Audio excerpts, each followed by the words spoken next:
Karibu sana ndugu rafiki ambaye upo sasa hivi online. Karibu sana tujifunze machache na tujifunze kwa habari hii fupi ya maana na ya thamani sana. Karibu tujifunze somo hili. Huu ni ujumbe wangu kwako na ni ujumbe wa Mungu kwako ambao Mungu ameukusudia tujifunze mimi na wewe leo. Basi niseme ni nafasi ya faida kuipata na kujifunza somo hili. Na somo letu linasema tafuteni kwa bidii kuwa na amani na watu wote. Ninajua watu wengi ulishasikia ujumbe huu, ulishasikia habari za kuwa na amani na watu wote. Ulishasikia habari ya kutafuta kwa bidii kuwa na amani na watu wote. Nikukaribishe sasa upate kuungana na mimi kwa habari hii na katika nyakati hizi tulizonazo. Kwa nini andiko hili nasema tafuteni kwa bidii kuwa na amani na watu wote? Kwa nini Mungu anatusisitiza kwa habari ya bidii? Tuangalie neno amani na neno bidii lina maana gani hasa katika maisha yetu ya sasa.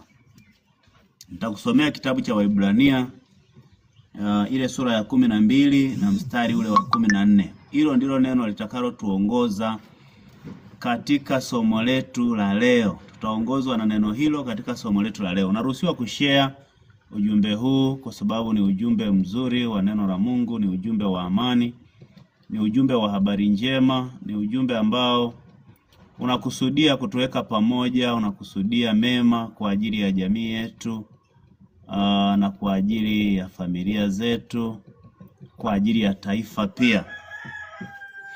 Unaruhusiwa kutap na kushare.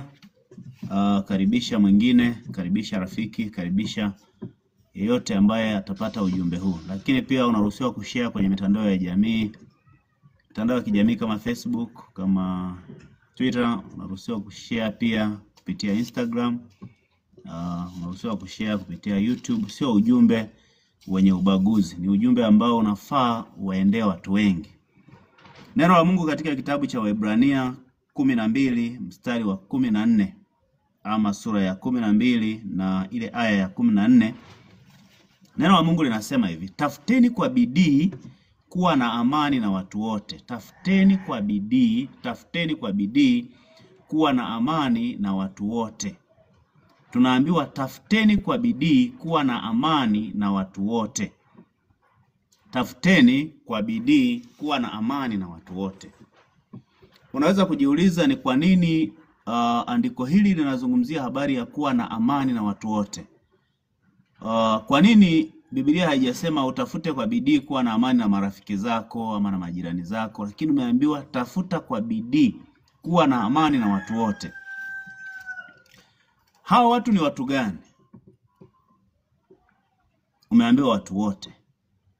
Lakini kwa nini utafute kwa bidii kuwa na amani? Neno amani ni tunda la Roho. Neno amani ni tunda la Roho. Amani ni kiunganishi kati ya mtu na mtu. Amani ndio chanzo cha furaha. Amani ni chanzo cha mafanikio. Amani ni tunda la haki duniani pote. Lakini Biblia inatuambia tafuteni kwa bidii, tafuteni kwa bidii kuwa na amani na watu wote. Tafuta kwa bidii. Unaweza kujiuliza, je, niwe na amani na mtu ambaye ananiudhi? Niwe na amani na mtu ambaye ni adui yangu? Niwe na amani na mtu ambaye amenidhulumu? Niwe na amani na mtu ambaye ameniibia? Niwe na amani na mtu ambaye amenitukana? Biblia inasema tafuteni kwa bidii kuwa na amani na watu wote. Kwa nini neno bidii linawekwa kwenye amani? Amani inaweza kupotea. Amani inaweza kupotea. Ndio maana unaambiwa tafuta kwa bidii. Na amani inaweza kukosekana. Amani inaweza kukosekana kabisa, kabisa, kabisa, kabisa. Kwa hiyo ni kitu cha thamani, ndio maana unaambiwa tafuta kwa bidii. si kwa ajili ya nchi, si kwa ajili ya familia tu, si kwa ajili ya mtu na mtu, lakini ni kila mahali ambapo mwanadamu anaishi panastahili kutafutwa amani kwa bidii. Kila mahali anapoishi mtu aliye hai. Kwa nini panatakiwa kutafutwa kwa amani? Kwa sababu amani ndio chanzo cha afya. Afya ulionayo chanzo chake ni amani. Nimewahi kusikia mtu mmoja anasema, yani kuna yule mtu bwana anakula vizuri, ana pesa, ana maisha mazuri, lakini hana hata afya. Tafsiri yake ni kwamba huyu mtu hakujua kwamba afya ni tunda la amani. Lakini wapo watu wengi sana ambao wanafanya kazi kwa bidii na hawajaona matokeo, hawajaona mafanikio kwa sababu ndani ya bidii yao kumekosekana kitu kinachoitwa amani. Kwa hiyo Biblia inatuambia tafuteni kwa bidii kuwa na amani na watu wote. Tafuteni kwa bidii kuwa na amani na watu wote. Ni sehemu A ya andiko hili la Waebrania 12:14. Sehemu yake B inasema hivi, na huo utakatifu ambao hapana mtu atakayemuona Bwana asipokuwa nao. Na huo utakatifu ambao hapana mtu atakayemuona Mungu asipokuwa na huo utakatifu. Kumbe usipotafuta amani kwa bidii umeukosa utakatifu. Na ukiukosa utakatifu kwa sababu umeidharau amani, wewe hauwezi kumuona Mungu. Hasa watu wengi wanaweza kudharau tu, akaona ni kawaida kwamba mimi nyumbani kwangu kuna amani, lakini kwa jirani kukiharibika hamna shida. Mwingine anaweza kujibu majibu tu mepesi anapoona watu wanalia, labda wamepatwa na msiba au wamepatwa na jambo baya, ama wamepoteza ndugu kwa namna mbalimbali. Wanaweza kupoteza ndugu kwa kifo cha kawaida ama kwa kifo ambacho sio cha kawaida. Kwa sababu ule msiba haupo nyumbani kwake, mtu anaweza kuona kawaida tu kusema huo msiba unawahusu wao. Kwa hiyo akaona haimgharimu chochote. Nataka nikwambie, Biblia imesema tafuteni kwa bidii kuwa na amani na watu wote. Tafuta kwa bidii, tafuta kwa bidii, tafuta amani ya kwako, tafuta amani ya jirani yako. Tafuta amani ya mtu ambaye hata unamuona hana thamani leo. Inawezekana wewe una cheo, inawezekana wewe una fedha, inawezekana wewe ni mtu ambaye unaheshimika sana kwenye jamii. Kwa hiyo watu wanaiona amani yako ni bora kuliko amani ya yule ombaomba ambaye anapita barabarani. Biblia inasema tafuteni kwa bidii kuwa na amani na watu wote. Kila mtu mahali alipo sasa hivi anaelewa. Ukienda kwenye jamii yako utatambua mambo mengi yanaendelea. Iwe ni jamii ya Tanzania, iwe ni jamii ya mahali pengine popote. Utaona mambo mengi yanayoendelea. Mambo mengi hasa yaliyo mabaya, yenye madhara kwa mwanadamu. Chanzo chake ni watu walipodharau amani. Na Biblia inatuambia jambo zuri sana. Anasema haki huinua taifa, bali dhambi ni aibu ya watu wote. Dhambi ni aibu ya watu wote unaowaona duniani. Haki huinua taifa. Kwa nini ninaongelewa haki huinua taifa? Kwa sababu ndani ya taifa, ili watu wainuke, ili watu wapate maendeleo, ili watu wapate furaha, ili watu wapate ushindi katika yale wanayotamani, lazima hawa watu wawe na amani, wawe na furaha, wawe na upendo kati ya mtu na mtu. Kuwepo na upendo. Ninapoongelea upendo, ukienda kwenye neno upendo, na mimi mtumishi wa Mungu ataungana na sisi akituambia habari ya upendo. Imeandikwa vizuri katika kitabu cha Wakorinto wa kwanza. Lakini ninampa taski tu kipande kidogo, mtumishi ataongelea. Upendo unaongelewa mambo mengi sana, haujivuni, hautafuti mambo yake wenyewe. Lakini angalia katika dunia tulionayo sasa hivi. Watu wengi sana hawatafuti amani ya ndugu, hatafuti amani ya rafiki, hatafuti amani ya jirani yake. Anajiangalia yeye tu, hajali. Watu wengi hawajali kabisa. Yaani unakuta mtu akila yeye akishiba basi, hajali wengine. Sio tafsiri ya kimungu. Tafsiri ya kimungu, tafuteni kwa bidii kuwa na amani na watu wote. Kuna mtu ambaye anaweza kubeza tu kwa sababu mbalimbali alizonazo yeye, akiangalia akiba yake ya fedha ipo sawa, akiangalia cheo chake anajiamini yuko sawa, lakini anapoona watu wanalia, kumbe unatakiwa uende uangalie, jamani, kwa nini mnalia? Nini kinachowaliza? Ninaweza kuwasaidiaje mkaacha kulia? Hiyo ndio bidii ambayo Mungu anasema tafuteni kwa bidii kuwa na amani na watu wote. Wako watu wengine ambao akiangalia watu ambao wanalia anaanza kutafuta dini. Hao watu ni dini gani? Itakusaidia nini wewe? Itakusaidia nini? Anaangalia anasema hao watu wanaolia sana ni kabila gani? Itakusaidia nini? Itakusaidia nini kujua kabila lao? Itakusaidia nini? Biblia imesema tafuteni kwa bidii kuwa na amani watu wote. Acha ubaguzi. Biblia imesema tafuteni kwa bidii. Tafuteni kwa bidii kuwa na amani na watu wote. Sio kuwa na amani na watu wa chama chako cha siasa. Haitakusaidia chochote. Haitakusaidia. Amani ikipotea inapotea kwa kila mtu na madhara yake yanaenda kwa kila mtu. Biblia imesema tafuteni kwa bidii kuwa na amani na watu wote. Na haya maandiko nikwambie mpendo, haya maandiko yanayoitwa Biblia. Ili andiko, ukubali ukatae, udharau uliheshimu, litabaki kuwa hivi kizazi mpaka kizazi.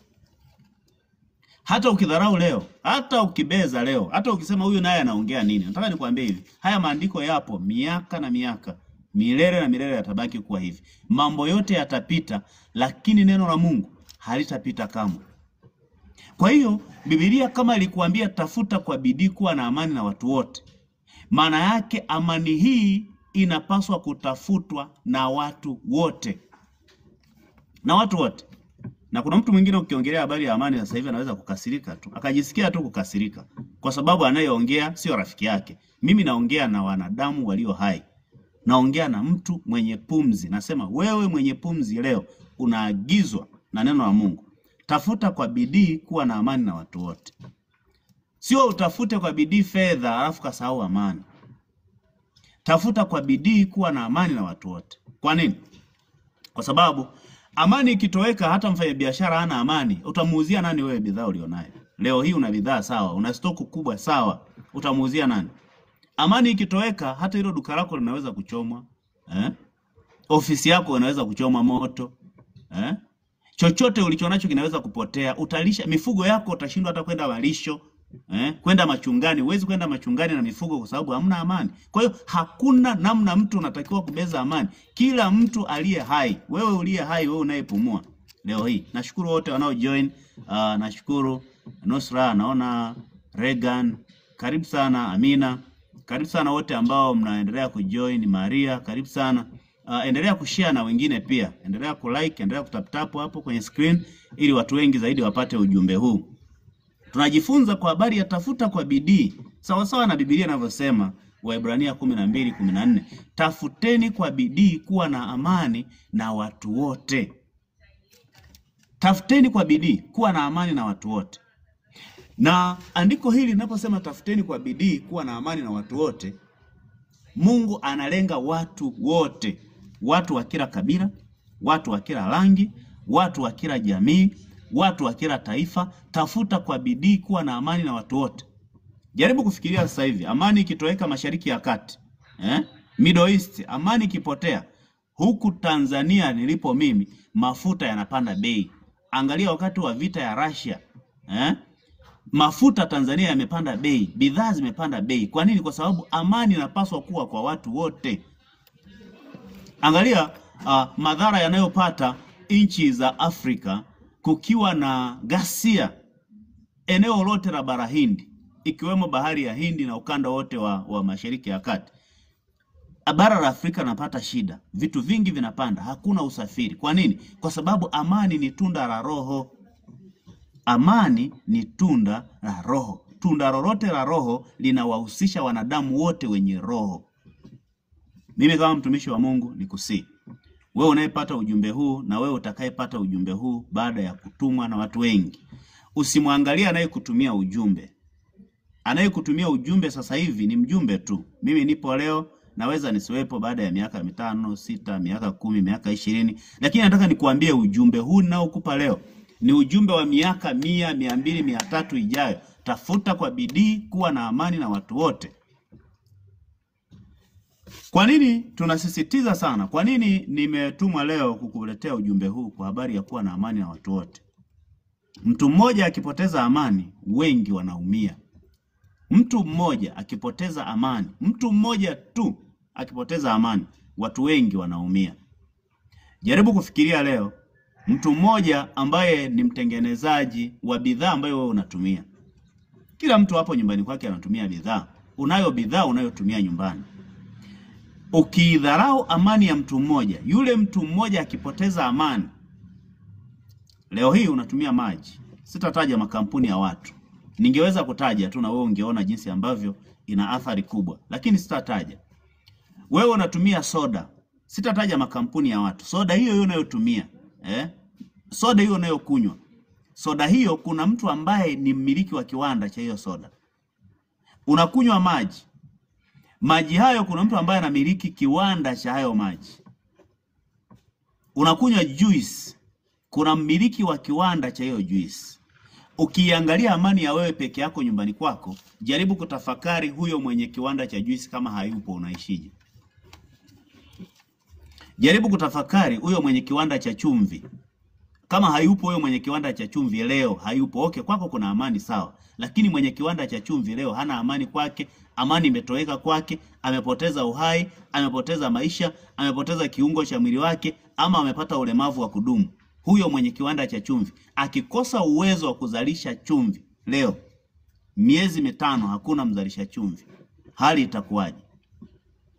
Lakini pia jaribu kutafakari, inawezekana wewe ni bosi huko ofisini, hauoni shida, hawa maskini hawana shida kwako, hawana faida kwako, unawadharau, labda ni machinga au unawadharau wafugaji, wakulima, unaona kama ni watu wadogo sana kwa sababu wewe una cheo, una fedha, unalindwa, una kila kitu. Hebu jaribu kufikiri leo hii wakulima wasipoenda shambani. Utakula hicho cheo? Utakula mafaili? Utakula nini hapo ofisini? Ofisi yoyote inategemea watu wengine wana amani kiasi gani. Hawa watu wakiwa na amani wanazalisha shambani. Wakizalisha shambani, bosi ofisini anapata chakula. Ndugu yangu, nataka nikuambie usidharau amani. Usishupaze shingo. Biblia katika kitabu cha Mithali 29 mstari wa 1 anasema, aonywaye mara nyingi akishupaza shingo atavunjika ghafla wala hatapata dawa. Aonywaye mara nyingi akishupaza shingo atavunjika ghafla wala hapati dawa. Wala huyu mtu hapati dawa. Haya nayokupa ni maonyo ambayo Biblia inatoa. Sio ya kwangu, mimi ni mjumbe, mimi ni mtumishi. Haya ninayokupa ni maonyo. Usidharau amani ya kwako na amani ya jirani yako. Usidharau amani ya mtu maskini, wala usidharau amani ya mtu tajiri. Usidharau amani ya mtu mwenye cheo, wala usidharau amani ya mtu ambaye hana cheo. Kila mmoja anamtegemea mwenzake. Nimetoa mfano hapa. Kila mtu anakula mazao yanayotoka shambani. Hakuna mazao yanayolimwa ofisini. Hakuna chakula kinalimwa ofisini. Ofisini kinaweza kupikwa, lakini hakitalimwa ofisini. Kwa hiyo mtu wa ofisini hautakiwi kumdharau mkulima. Hautakiwi kumdharau mtu duni. Huyo duni ana sehemu yake kubwa ambayo anakufanya wewe unaishi leo. Asante, naona watu wengi wakiendelea kujoin. Karibu sana. Hata kama sitakutaja jina basi ujisikie vizuri tu. Kuna Brenda amejoin. Karibu sana. Endelea kujoin, endelea kulike, endelea kushare na mwingine. Tafuteni kwa bidii kuwa na amani na watu wote. Tafuteni kwa bidii kuwa na amani na watu wote. Na huo utakatifu ambao usipokuwa na huo utakatifu, hauwezi kumuona Mungu. Biblia ndivyo inavyosema. Usitafute kumuona Mungu ambaye humuoni leo. Biblia inasema, unaweza kusema vipi kwamba unampenda Mungu usiyemuona wakati unamdharau rafiki yako, ndugu yako, jirani yako unayemuona? Biblia imekataa. Hakuna upendo wa namna hiyo. Huwezi kusema nampenda Mungu ambapo Mungu mwenyewe anasema Mungu haumuoni. Usiseme unampenda Mungu na unamdharau jirani yako kwa sababu Mungu haumuoni. Haleluya, haleluya. Mungu humuoni. Kwa hiyo Biblia inaonya, hauwezi kusema kwamba unampenda Mungu wakati Mungu humuoni na unamdharau jirani yako ambaye unamuona. Usimdharau jirani yako ambaye unamuona, kwa sababu huyo jirani ni sura na mfano wa Mungu. Huyo jirani uliye naye ameumbwa kwa sura na mfano wa Mungu. Kwa hiyo wa kwanza kumpenda, wa kwanza kumheshimu, wa kwanza kumthamini ni huyo jirani yako. Tafuta kwa bidii kuwa na amani na watu wote, na huo utakatifu ambao hakuna atakayemuona Mungu asipokuwa nao. Nimesema ukidharau amani ya jirani yako, umeudharau utakatifu wako mwenyewe. Lakini pia tumetoa mfano mingi kwa habari ya mtu mmoja akiathiriwa inakuwaje, inakuwa ni gharama kiasi gani. Leo hii tazama kwenye miji mingi, miji mikubwa, majiji kama Dar es Salaam, kama Arusha, kama Mbeya, kama Mwanza. Ndani ya jiji mara nyingi hakuna wafugaji, hakuna wakulima ndani ya hiyo miji. Kwa hiyo vyakula vingi vinavyoliwa kwenye hiyo miji vinaingizwa kutoka nje ya mji. Majiji yote hayajitoshelezi kwa chakula hata kidogo. Kila chakula kinacholiwa kwenye majiji makubwa kinatoka nje ya hayo majiji. Kwa hiyo mtu aliyepo mjini akidharau mtu aliyepo nje ya mji, amedharau haki yake, amedharau maisha yake. Kwa hiyo utakuwa umedharau maisha yako mwenyewe. Ni lazima uipende amani ya kwako, uipende amani ya jirani yako. Jaribu kufikiri mtu mmoja ambaye ni maskini wa kawaida, kijana mmoja ambaye ni maskini, unamuona labda hapo Kariakoo, ama unamuona soko kubwa la Kirumba pale Mwanza, unamuona labda hapo Arusha soko kuu, hapo Kilombero. Huyu mtu ukimchukulia kawaida, nataka nikuhakikishie, huyu mtu unayemuona ni wa kawaida, maskini. Huyu ndiye anayezalisha vitu ambavyo vinatumiwa na matajiri. Huyu ndiye anayesababisha tajiri anaonekana kwamba ni tajiri kwa sababu maskini yupo.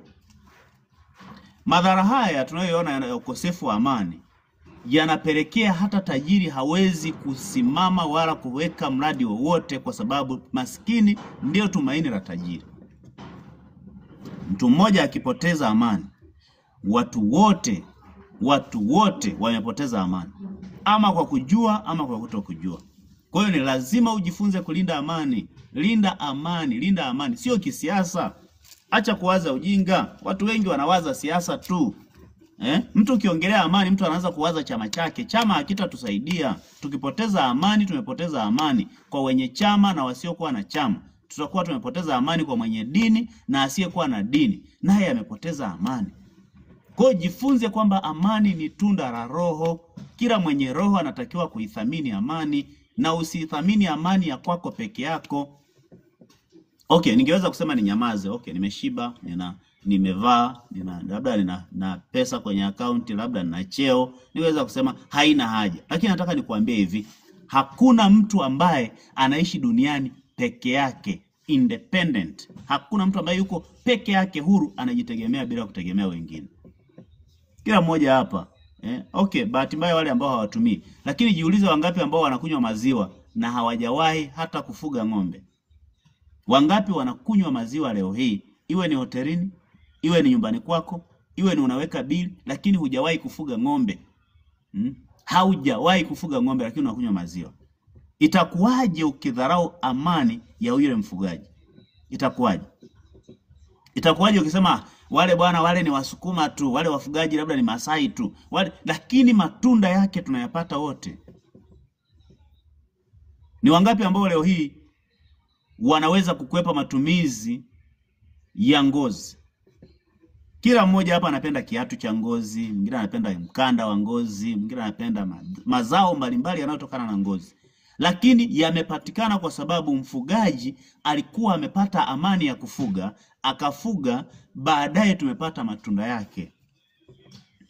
Nikaambiwa juzi hapa Dar es Salaam Tanzania kwamba paka mchicha ulipanda bei, paka ile mboga ya majani ilipanda bei kwa sababu ya kutoweka kwa amani kwa siku chache, siku 2-3 tu. Lakini vitu vikapanda bei, vile ambavyo havitegemewi kabisa, vitu kutoka shambani. Inawezekana kabisa Morogoro kulikuwa na amani tu. Inawezekana kabisa huko wanakolima labda Kiera, Mbeya huko labda kulikuwa na amani tu. Lakini ni nani angeweza kusafirishia chakula kuletea Dar es Salaam? Wewe ambaye unajiita tajiri, wewe ambaye unajiita huna haja na amani, wewe ambaye unajiona kwamba una amani, una maisha mazuri, unajiona kwamba una cheo. Umedharau watoto wa maskini, umedharau watu wa chini, umedharau watu wasiofaa. Tafuta kwa bidii kuwa na amani na watu wote. Wacha nikwambie, mabadiliko ya kweli hutegemea nafsi safi. Mabadiliko ya kweli, akitokea kiongozi yeyote akasema yeye ni kiongozi mzuri, anataka kutuletea mabadiliko, anataka kutuletea maendeleo, anataka kutuletea ustawi.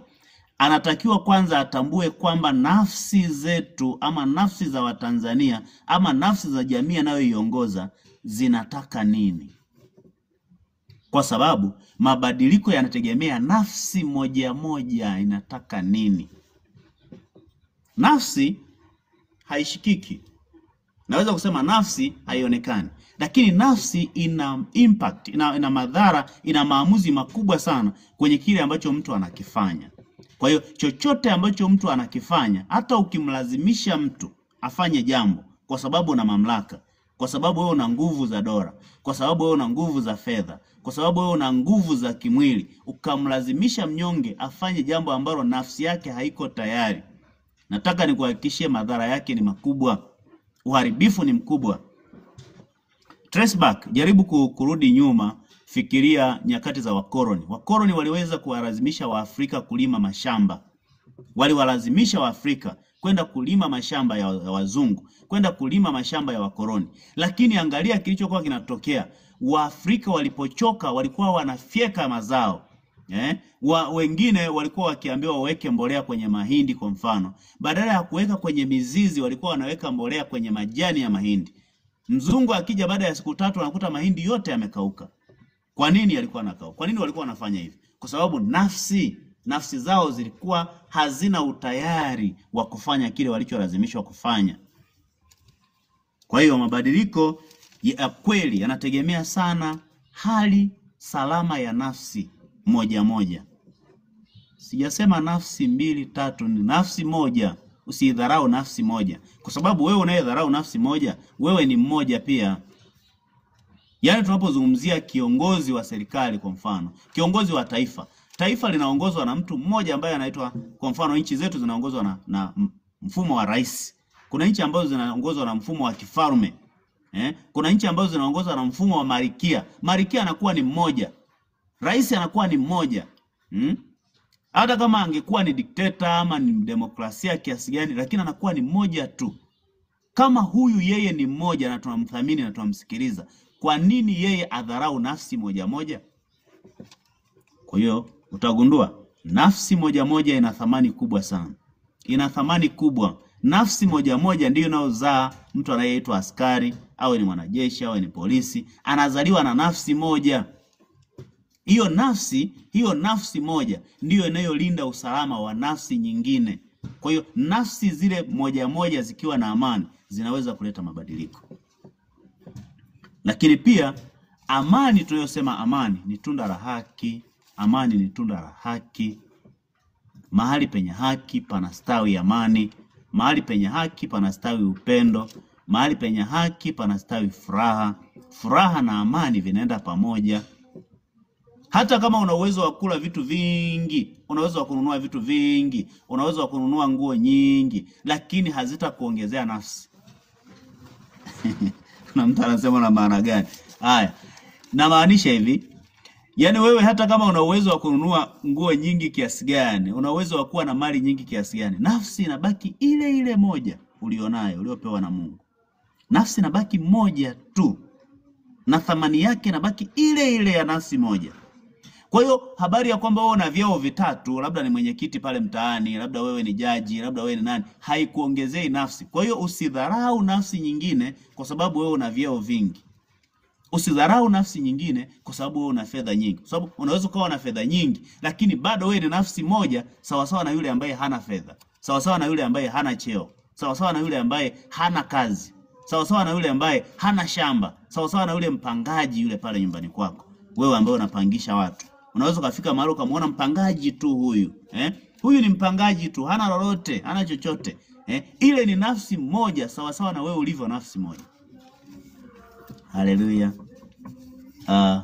Nina furaha kubwa kuambia kwamba wewe uliye nafsi moja, ukithamini nafsi yako, ukathamini amani ya moyo wako, hama hapo. Move forward. Hama hapo. Nenda kaangalie nafsi ya pili inavyojisikia. Wako watu wengi sana wanalia. Karibu sana Ania. Na kuona upo. Just share and like.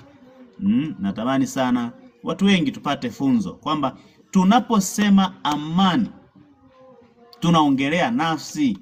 Hatuongelei majengo, hatuongelei magorofa, hatuongelei vitu vinavyoshikika. Tunaongelea kitu ambacho hakishikiki. Na nataka nikwambie, tunapoongelea amani, tunaongelea nyuso za watu. Ukipita mtaani, unawaonaje hao watu? Mimi natamani sana sisi ambao tuna nafasi mbalimbali serikalini tungejifunza jambo hili, kwamba ili tujue watu tunaoishi nao wana amani kiasi gani, hatuhitaji kuwatangazia sisi. Yaani mimi kwa nafasi yangu kama kiongozi kwenye jamii, kama kiongozi serikalini, kama kiongozi mahali nilipo, sitakiwi kuwaambia watu kwamba mna amani nyie, mna amani. Nyie watu mna amani. Hapana. Amani haitakiwi itoke kwenye mdomo wangu. Amani inatakiwa itoke kwenye nyuso za watu. Nyuso za watu zituonyeshe kwamba wana amani. Hata ukipita tu usiposema neno lolote, ukapita tu uone watu wakishangilia na kupiga makofi, wakisema kiongozi wetu amepita. Hiyo ndiyo amani.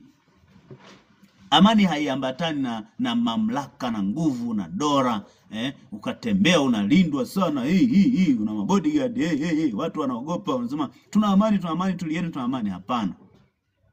Watu wote wanastahili kuwa walinzi wa kila mtu. Kila mtu anatakiwa kumlinda mwenzake. Kila mtu anatakiwa kujali vitu vya mwenzake. Uharibifu unatokea kwa sababu watu, upendo ule wa kweli umetoweka. Nimesema matunda ya Roho mojawapo ni upendo. Upendo ukiwa ndani ya mioyo ya watu, upendo unatokeza matunda yake nje. Kuna watu katika kipindi kifupi hiki cha Tanzania kuwa kwenye tafrani, watu wengi mali zao ziliharibiwa. Lakini watu wale waliokuwa wanaharibu ni watu wale waliokuwa wananunua kwenye hizo sehemu za huduma, ama ni petrol station, ama ni supermarket. Watu wale ndio walikuwa wateja hapo, walimuongezea huyu mtaji, walimpa huyu mtu faida. Watu wale kumbe mioyo ilipogeuka, mioyo ilipopoteza amani, upendo ndani yao ukatoweka. Hawakuona tena thamani ya vile vitu, hawakuona thamani ya yule mtu. Kwa hiyo wakafikia hatua hiyo. Nini shida? Kutoweka kwa amani. Tafuteni kwa bidii kuwa na amani na watu wote. Lakini nimesema hii amani iko na package katika kitabu cha Wakorinto. Mtumishi wa Mungu na mimi umetafuta hapo, atazungumzia kidogo kwa habari ya upendo. Upendo haujivuni.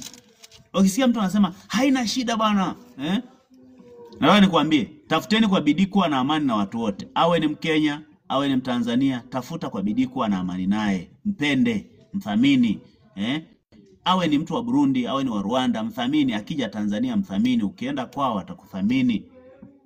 Awe ni mtu kutoka bara la Ulaya, mthamini. Mthamini huyo mtu, naye akija kwako atakuthamini, na wewe ukienda kwake utamthamini. Tuepuke yale maneno ya kusema huyu si ni Mkenya, huyu sio wa kwetu, huyu sio kabila letu, huyu sio dini yetu. Haitusaidii chochote, haitakuongezea chochote. Huyu sio chama chetu, haikusaidii chochote. Vyama vya siasa vimetengenezwa tu, na vingi vimetengenezwa juzi tu. Mtu anakuambia chama chetu kina miaka 50, sio kina miaka 40, inatusaidia nini? Haitusaidii kitu, kwa sababu taifa lina miaka mingi kuliko hiyo miaka ya chama chako, na taifa lina miaka mingi baada ya hicho chama chako. Kinaweza kufa chama, hatutakuwa na shida kama tuna amani. Kwani chama kisipokuwepo kina shida gani? Vyama sivyo vimefika 17, 18. Kwani tukiamua tuwe na chama kimoja au tuwe na vyama viwili, kuna shida gani? Kikubwa tu tuna amani. Kuna shida gani? Yaani kwamba kila mtu anatafuta wadau, anatafuta washabiki, anatafuta wafuasi. Kwa hiyo yupo tayari kuumiza wengine kwa sababu sio wa chama chake. Inatusaidia nini? Haitusaidii chochote, hata ukinikasirikia kwa sababu wewe ni chama chako, na sijataja chama cha mtu hapa.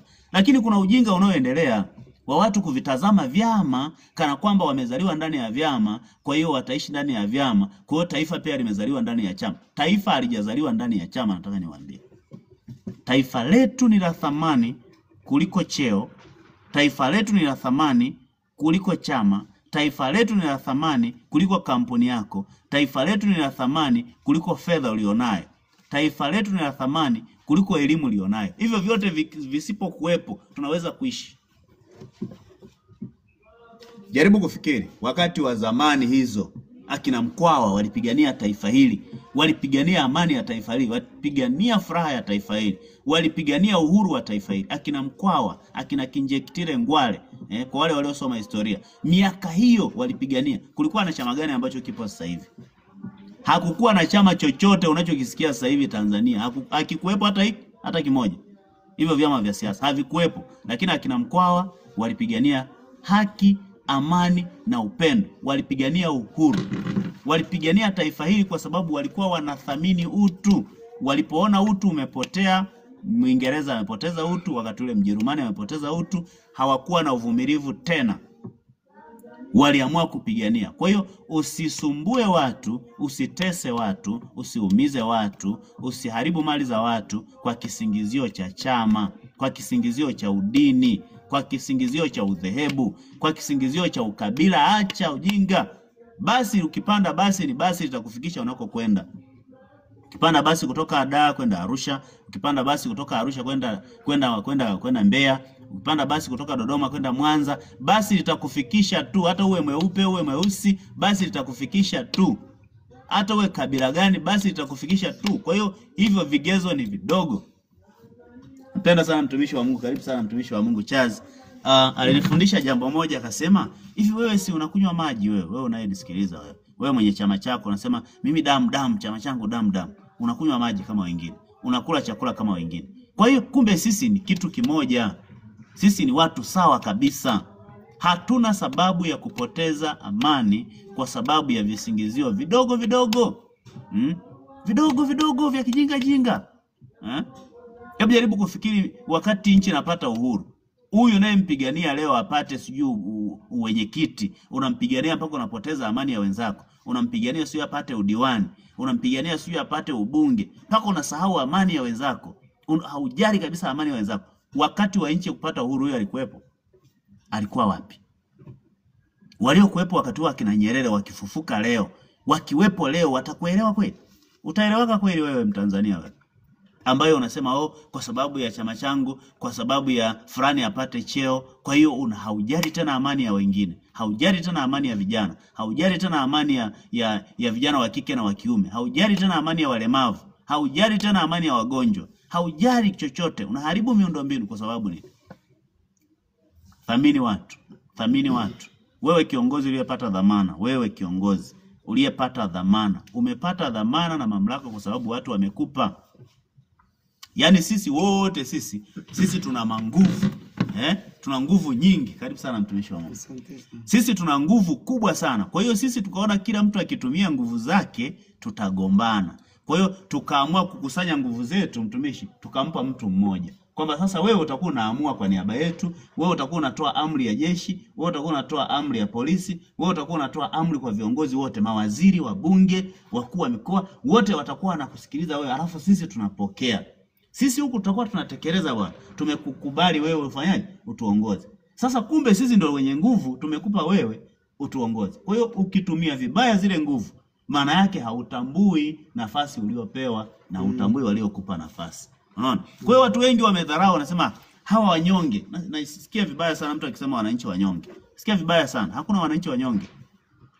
Tanzania mimi nasema hakuna wananchi wanyonge. Hata kama hiyo tafsiri wewe na sijui na kiongozi wako na rafiki yako mmeona kwamba inafaa, mimi binafsi nasema hakuna wananchi wanyonge. Wananchi ndio wenye mamlaka, ndio wenye fedha, ndio wenye rasilimali zote, ndio walipa kodi. Kwa hiyo hawa wananchi ndio wenye nguvu. Wamekusanya nguvu zao, wamezipeleka pale BOT. Ile fedha ile inatupa mamlaka ya kujenga barabara kwa kutumia sauti za viongozi. Kwa hiyo kumbe hao wenye mamlaka ni hao huku chini. Tafuteni kwa bidii kuwa na amani na watu wote, na huo utakatifu ambao msipokuwa nao utakatifu hamtamuona Mungu. Kwa hiyo usitafute kumuona Mungu, hata Mungu mwenyewe hataki umuone haraka. Anasema hivi, huwezi kusema unampenda Mungu usipompenda jirani yako unayemuona. Mtumishi, nilikuwa natamani sana useme machache kuhusu habari ya upendo. Kwa nini watu wengi wanafanya mambo mabaya? Ni kwa sababu ya upendo umepotea. Nilikuwa nasikia kuna habari umesema hata mtu akiwa na magari 4 hawezi kuyatumia yale magari kuyaendesha yote. Hawezi kuyaendesha yote. Kweli kabisa. Akiwa na suti 5 hawezi kuvaa zote, atavaa moja kama mimi. Sasa lazima uelewe, uwe mpana kwamba mimi na wewe hatuna tofauti. Biblia imesema ikiwa wewe ni wa Kristo, vile hivyo mimi ni wa Kristo. Ukitaka kuamini kwamba sisi ni kitu kimoja na hatuko tofauti, angalia hali ya hewa tunaovuta. Oksijeni tunayovuta ni ile ile hata kichaa anaivuta. Hiyo. Kipimo kile anachopimiwa mwizi ndio kipimo hicho anachopimiwa mwenye haki. Ila tofauti tu.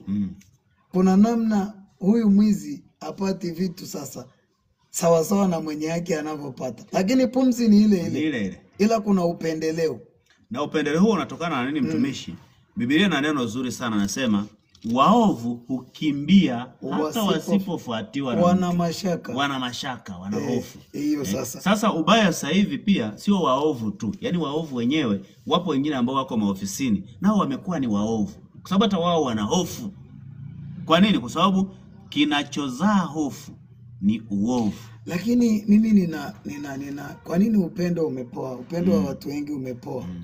Upendo wa watu wengi umepoa kwa sababu ya matamaa. Na shida hii imeanzia kwenye malezi. Tangu mwanzo hakufundishwa kuwa na upendo. Maadili ya tangu mwanzo. Maana mtu alikuwa ni mchoyo tangu mwanzo, binafsi.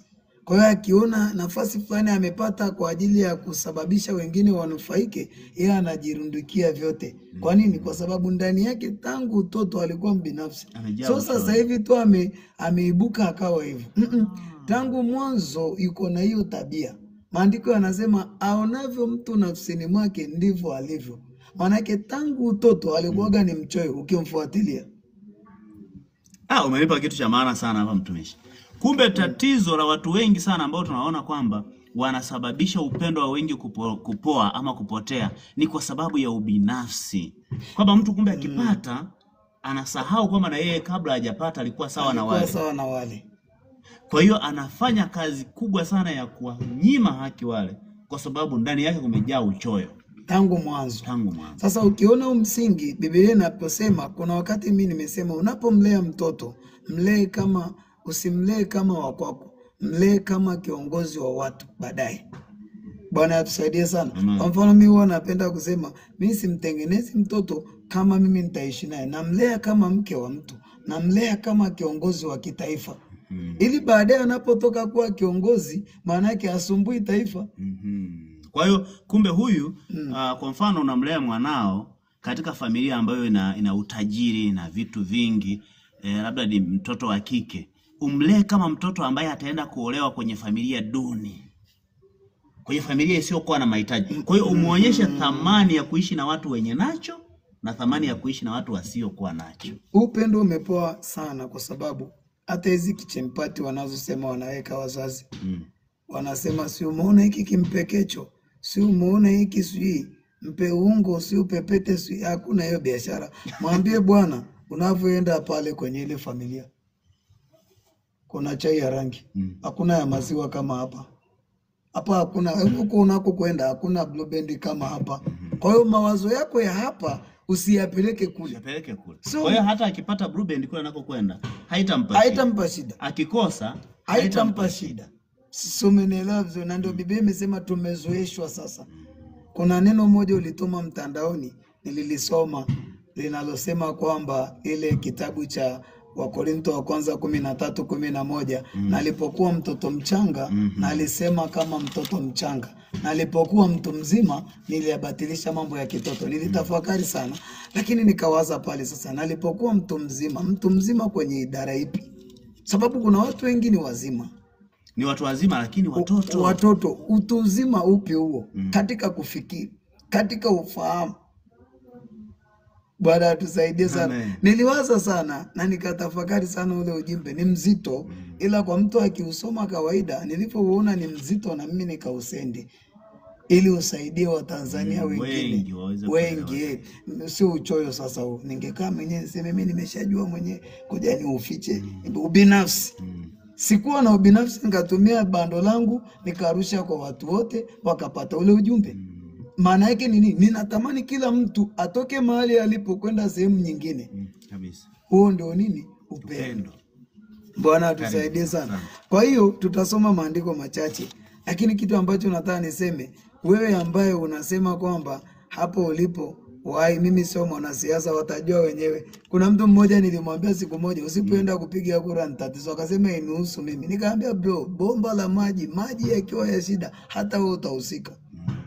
Vocha ikipanda bei, hata wewe itakugusa. Hapa hujapiga kura. Mchele ukipanda bei, mafuta yakipanda bei, usafiri ukipanda bei, unakuhusu. Lazima ufahamu wa mtu ufunguliwe. Kwa hiyo taifa letu linapoingia kwenye hatari, maana yake wote tutaathirika. Na haya masuala ya siasa mtumishi umeyasema. Kadiri miaka inavyozidi kwenda, naona kama watu angalau uelewa unazidi kuongezeka. Watu wengi walikuwa wanajiita mambo ya wanasiasa bwana, wanasiasa ni waongo, tuachane nao. Lakini kumbe tukizira wanasiasa tukisema tuachane nao, ni tunaachana na maisha yetu. Swala la siasa ni waongo. Nani kakuletea umeme? Nani anayekuletea mambo ya hospitali? Nani anayekuletea barabara? Unatengaje siasa na Mungu? Hauwezi kutenga. Huwezi kumtenga Mungu, niishie kusema huwezi kumtenga Mungu na mchawi. Anapumulia pumzi ya nani wewe mchawi? Ya Mungu. Sasa mbona unajua kuna vitu ambavyo lazima tufike mahali ufahamu uwe mkubwa. Uwe mkubwa. Huwezi kumtenga Mungu na jambo lolote. Anasema katika Kolosai 1:17, naye alikuwako kabla ya vitu vyote, na vitu vyote ushikana katika yeye, na mshirikina ushikana katika Bwana. Na hayo majini na kuzimu kumeshikana katika Bwana. Maana yeye ndo amefanya vyote. Ufahamu unatakiwa uwe mkubwa. Kwa hiyo usije ukasema eti hainihusu hii, inakuhusu. Nyumba ya jirani ikiungua moto hapo bro, inakuhusu. Kwa nini? Kama una duka hapo, kama una kibanda cha nyanya, zitaoza hizo nyanya. Nyumba ya mtu ikipasuka hapo, gomvi ukatokea, nyanya zitaoza. Wewe unauza karoti, utamuuzia nani? Haya, walikuwa wananunua watu 6 karoti kwako. Amepungua hapo mmoja, utawauzia 5. Hujasema uchumi ni mbaya. Kwa lazima ufahamu wa mtu ufunguliwe kwenye hiki kipengele cha nini? Cha upendo. Nisome andiko moja, Mhubiri sura ya 10 na mstari wa 10. Mhubiri sura ya 10 na mstari wa 10. Iwapo chuma hakipati wala mtu hakinoi, ndipo hana budi kutumia nguvu zaidi. Walakini yafaa kutumia hekima na kufanikiwa. Bwana Yesu atusaidie sana. Hata mambo yote yanayotokea, mimi ninapenda, unajua nasemaga naipenda serikali, watu wanaweza akakupiga mawe. Hawajui naipenda kwa namna ipi. Kuna namna fulani viongozi wetu wa kitaifa wanatakiwa wawe na ufahamu mkubwa. Ya, kabisa. Ufahamu ni kitu muhimu sana. Kumbe bwana, nilikuwa nasikiaga kupanda cheo jeshini ni nidhamu. Nidhamu ndio inapandisha jeshi cheo. Lakini nikaamini kwamba jeshi letu lina akili sana. Bwana atusaidie sana. Yafaa kutumia hekima na kufanikiwa. Kuna jambo huwezi kutumia nguvu. Ukitumia nguvu utachoka. Ukitumia nguvu maana yake kuna vitu vitaharibika. Bwana atusaidie sana. Hata upendo ni hivyo hivyo. Ukitumia nguvu kuna mahali utashindwa kuendelea. Kwa mfano, eti kuna mtu kabisa ni binti anataka kuoa, ni mwanaume, binti anataka kuolewa, ni mwanaume anataka kuoa. Anatumia gharama kubwa kumdanganya binti anaishi kwenye self. Kumbe haishi kwenye self, anaishi. Itasaidia nini? Sio, umeelewa? Hiyo ni amani ya muda. Yaani mtu anatengeneza amani ya muda. Anasahau kwamba kuna maisha baada. Kuna kijana anachukua gari, anaendesha kwa ajili ya kwenda na yule kudhibiti. Binti anajua kabisa jamaa wangu ana gari. Baadaye itakuwaje? Yafaa kutumia hekima na kufanikiwa. Lakini unatumia nguvu kubwa, unakodi gari ya watu, unajaza mafuta kwenda kumwaminisha mtu mmoja kwamba wewe uko bora sana. Unajua mtumishi, ukiwa unazungumza hivyo kwa faida tu ya wasikilizaji na watazamaji, nimekumbuka ule mfano ulikuwa unatolewa mtandaoni nadhani.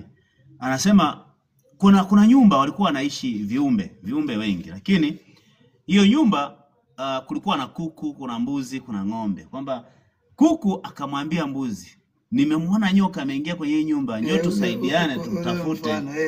Tumtafute huyo nyoka, tumuue au tumfukuze. Mbuzi akasema, wewe kuku ndo unataga mayai yako chini ya uvungu kule. Mayai yako yataliwa, mimi sina shida. Watoto wangu wako nje.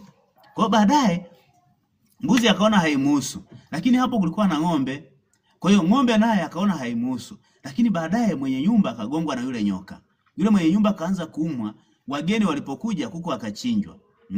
Wageni wakaongezeka, mbuzi akachinjwa.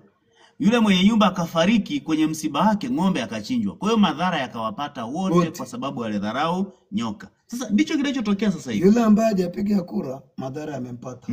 Yule aliyepiga madhara yamempata. Lakini na yule kiongozi mkubwa aliyedharau madhara yamempata. Kwa hiyo wote tumeathirika.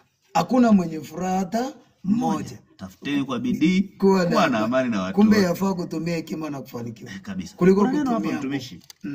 Nitakupa uendelee. Ndio. Kuna neno hapa katika kitabu cha Kumbukumbu la Torati 4:9 anasema hivi: Lakini jihadhari nafsi yako, ukailinde roho yako kwa bidii. Jihadhari nafsi yako, ukailinde roho yako kwa bidii, usije ukayasahau mambo yale uliyoyaona kwa macho yako, yakaondoka moyoni mwako siku zote za maisha yako, bali wajulishe watoto wako na watoto wa watoto wako. Mambo yapi? Tumekaa kwenye amani muda mrefu Tanzania. Hii ilikuwa imewekwa kwenye misingi.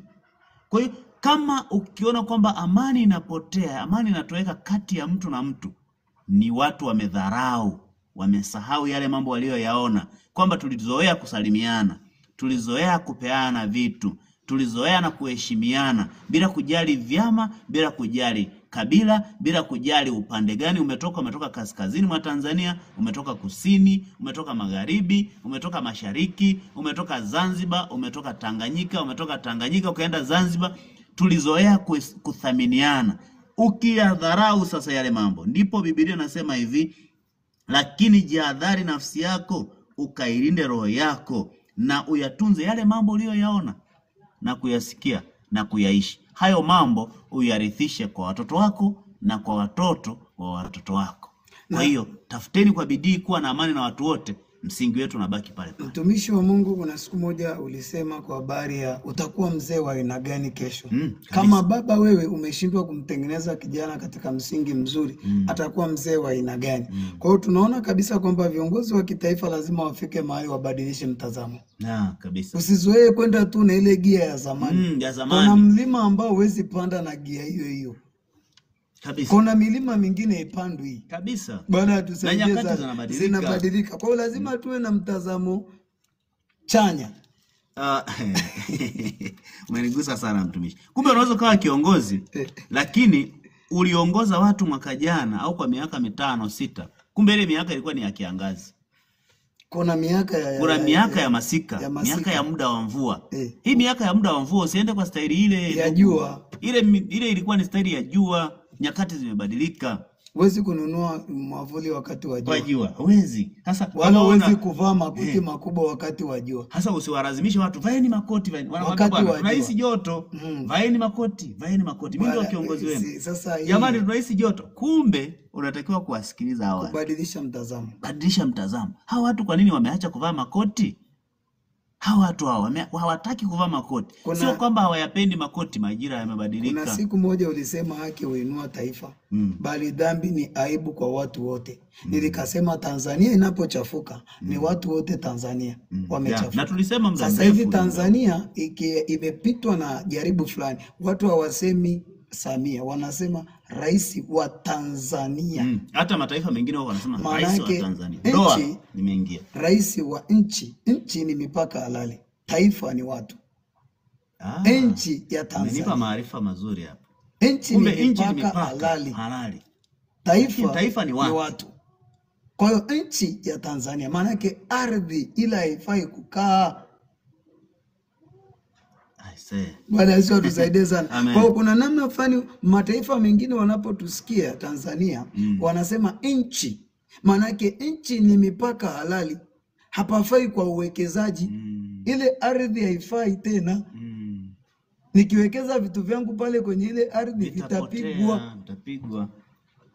Kwa hiyo lazima tufike mahali tujue kwamba kama kiongozi wa kitaifa kubadilisha mtazamo. Kwa hiyo kumbe kwa sababu ya kukosa kutumia maarifa unakosa kufanya. Umeshajaza nyingi, sasa badilisha mtazamo. Sasa anza kutengeneza msingi wawepo hapo. Unajua la Biblia inasema yafaa kutumia hekima na kufanikiwa. Maana yake kuna namna fulani ili uweze kumridhisha mtu fulani. Mtu mwenye njaa huwezi kumwambia pokea chakula. Pokea chakula haja kiona. Yaani haone chakula kiko hapo mezani. Na kuna kitu kingine ambacho watu wengi nadhani wanajisahau. Ukiwa umeshiba ni rahisi kuwaambia watu kaeni kimya. Kuna chakula cha kutosha kipo tumboni kwako. Kwa hao unaowaambia kaeni kimya, hakuna chakula, kuna njaa. Mtumishi, sijui kama umeelewa kitu. Zaburi ya 146 wakati nimesema pokea njaa, imekuja hii neno. Zaburi ya 146 mstari wa ngapi? Oh, Bwana nisaidie, ni wa 6. Mstari wa 6. Tuanzie wa 6. Aliyezifanya mbingu na nchi, bahari na vyote vilivyomo, huishika kweli milele. Mstari wa 7. Huyu sasa aliyeziumba mbingu na nchi. Tumesemaje? Kipengele kichwa cha somo. Tafuteni kwa bidii kuwa na amani na watu wote. Huyu anasema aliyezifanya mbingu na nchi, bahari na vyote vilivyomo, huishika kweli milele. Habadiliki. Habadiliki. Tafuteni kwa bidii, yani habadiliki, yuko pale pale, anatafuta kuwa na amani na watu wote. Anasema hivi, huwafanyia hukumu walioonewa, viongozi wa kitaifa wale. Huwafanyia hukumu walioonewa, huwapa wenye njaa chakula. Namba 1 nimesema huwezi kumwambia mtu mwenye njaa pokea. Huwafanyia hukumu walioonewa. Kwa hiyo kumbe hawa walioonewa hawa. Hapa ndio papatamwe. Anawakumbuka na anawafanyia hukumu. Maana yake anawapa haki yao. Hukumu ni haki. Ni eneo gani hao watu wanalalamika? Ni eneo gani hao watu wanapiga kelele sana? Ndipo lile eneo, subiri, mstari wa 2 unaona anasema huwapa wenye njaa chakula. Kwanza huwafanyia hukumu. Ni eneo gani wanasumbuliwa? Kama kiongozi wa kitaifa. Ni eneo gani onekana sipendi mimi? Hawa watu mpaka wanaonekana wanapandwa na jaziba. Kuna shida gani? Ni eneo gani? Ni tibu hili tatizo. Ni eneo gani lina shida? Kumbe sio kuhangaika na watu. Hangaika na chanzo. Ngoja. Mwalimu Nyerere aliongea kitu cha ajabu. Akasema kuna jamaa mmoja aliona punje za mchele barabarani. Sio, umemsikia? Aliona punje za mchele barabarani. 1953 kabla nchi haijapata uhuru. Akaona punje za mchele barabarani. Yule mtu hakujali lori linalotokea huku wala gari linalotokea huku, alikimbilia akaokota ule mchele anakula kwa sababu ni kitu cha thamani. Alikuwa na njaa. Mwalimu Nyerere anasema alipochaguliwa kuwa waziri mkuu wa kwanza, anashuhudia sasa kile alichokiona mwaka 1953 akiwa safarini Dodoma. 1960 sasa anaeleza yale ya nyuma. Alipopata tu uwaziri akaenda moja kwa moja kuomba chakula mahindi nje. Ili nini? Atibu tatizo ambalo aliloliona kwa Watanzania. Sasa hapa kuna kitu nataka uelewe. Mwalimu Nyerere aliwafanyia hukumu walioonewa. Akaona hili nikiwa waziri nitafanya namna yoyote wapate hitaji. Maanake hawa kilichokuwa kinawaua Tanzania ni njaa. Huwafanyia hukumu walioonewa, huwapa wenye njaa chakula. Anasema Bwana hufungua waliofungwa. Baada ya kushiba ndipo amechukua hatua ya kwenda kuwafungua waliofungwa. Kumbe sio kuendelea kuwafunga, maana kutazalisha ghadhabu zaidi na marawama zaidi. Wale kwanza wakishakula, unatafuta sasa ni nani yuko kifungoni, ni nani ambaye hajapata haki yake sawa sawa. Unaanza kupata, unajua mtu akishashiba hata kwenye kikao huwa kabla kwenye maharusi kama umeshawahi kwenda huwa wanawekaga chakula, mtu akishiba ndio utataja kiasi gani natoa. Kabisa. Kwa nini chakula? Au wanawekwa kuna kitu kinaitwa starter. Wanapewa starter. Kwa nini chakula? Kwamba angalau mtu akila ataahidi kuna siri kubwa. Chakula kinaweza kikamfanya mtu akapata haki. Tafuteni kwa bidii. Baada tusaidiza. Kumbe Tanzania wanataka chakula. Wamezoea kula mlo mmoja wamekasirika. Bwana Yesu atusaidie. Haleluya. Na natamani tuwe na kipande cha pumziko kidogo, lakini ujumbe wetu unasema tafuteni kwa bidii kuwa na amani na watu wote. Tumeona amani ni kuwathamini walioonewa. Mtumishi wa Mungu ametupa neno nzuri sana. Anasema aliyezifanya mbingu na nchi, bahari na vitu vyote vilivyomo, huishika kweli milele. Kwa hiyo Mungu habadiliki, anaishika kweli milele. Hata ukifunika na viongozi waishike kweli milele kama walivyo hapa. Kama ukifunika unajisumbua. Nimeapa kuitumikia Jamhuri ya Muungano wa Tanzania. Hebu ishi hicho kiapo mpaka siku unaondoka kwenye hicho ngazi. Tunamuona kuna maisha ya Watanzania baada ya hicho cheo. Anasema Mungu huwafanyia hukumu walioonewa. Mungu anawafanyia hukumu walioonewa. Huwapa wenye njaa chakula.